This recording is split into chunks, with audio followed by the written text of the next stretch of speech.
ও এখান থেকে বলবো, আমি কীর্তি মুখার্জি। ঠিকভাবে বলতে গেলে কিন্তু আমি কীর্তি গাঙ্গুলি, আমি গাঙ্গুলি বাড়ির মেয়ে। আমার ভাইয়েরা নতুন করে বাড়িতে দুর্গোৎসব আরম্ভ করেছে, সেই উৎসবেই আমার আশা।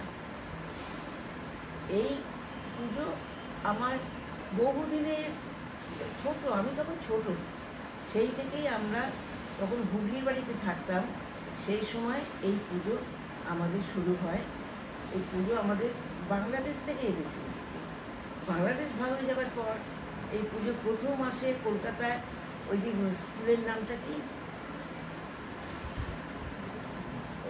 আমার এক কাকার নামে যে স্কুল আছে টালিগঞ্জে, নামটা আমি ভুলে যাচ্ছি, ওই স্কুলে প্রথম বছরের পুজোটা। তার পরের বছর থেকে আমাদের এই হুগলির বাড়িতে পুজোটা শুরু হয়। যেহেতু আমাদের হুগলির বাড়ির পরিসরটা অনেক বিরাট ছিল, এই বিরাট পরিসরে, কারণ আমাদের বাড়ি, আমাদের বংশে, গাঙ্গুলি বংশের যত আত্মীয় স্বজন সব আমাদের এই পুজো বাড়িতে এসে জড়ো হতো একসঙ্গে। এবং এই কদিন, ষষ্ঠীর আগের দিন থেকে আমার ঠাকুমা, আমার কাকিমা, আমার জেঠিমা সব জায়গা থেকে চলে আসতেন। এবং সেদিনের কথা আমার এখনও ভুলতে পারি না। সেদিন থেকে আমাদের ভোগের ঘরে ভোগের প্রক্রিয়া শুরু হয়ে যেত। প্রতিটি মিষ্টি, প্রতিটি মিষ্টান্ন বাড়িতে তৈরি হতো। এবং সেইটার পরে আর পুজোর কদিনের ভোগ তো আছেই, এমন কোনো নিরামিষ রান্না ছিল না যেটা আমাদের ওই ভোগের ঘরে রান্না না হতো। এবং আমার ঠাকুমা, আমার জেঠিমা, কাকিমারা নিজে হাতে ওই ভোগ রান্না করতো।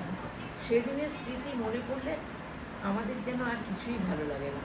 কিন্তু একটা সত্যি কথা স্বীকার করছি, যখন এই পুজোটা শুরু হয়েছিল তখন কিন্তু মনে মনে আমরা খুব ছোটো ছিলাম, তো খালি ভাবতাম বাইরের পুজো দেখতে পাচ্ছি না, কিছু দেখতে পাচ্ছি না, খালি বাড়ির পুজো নিয়েই আমাদের থাকতে হচ্ছে। এখন বুঝতে পারি যে সেদিন কী জিনিস আমরা পেয়েছিলাম। এবং সেই আমার বিয়ের বছর থেকে ওই বাড়ির পুজোটা বন্ধ হয় আমার জ্যাঠাইমার শারীরিক অসুস্থতার কারণে। উনি ছিলেন বাড়ির সব কিছুর মাথা, উনি অসুস্থ হয়ে গেলেন বলে আর দায়িত্বটা কেউ আর নিতে সাহস পেল না। তারপর থেকে পুজোটা বন্ধই হয়ে গেছে এ বাড়িতে। কিন্তু সেই স্মৃতি কিন্তু পুজোর দিন এলে এখনও আমাদের মনে সব সময় জল করে। এবছরও আমি আবার এসেছি এখানে এই পুজো বাড়িতে। আমার ভাইয়েরা নতুন করে দুর্গোৎসব শুরু করেছে, আশা করি ওরা খুব ভালোভাবে এই উৎসব উদযাপন করবে।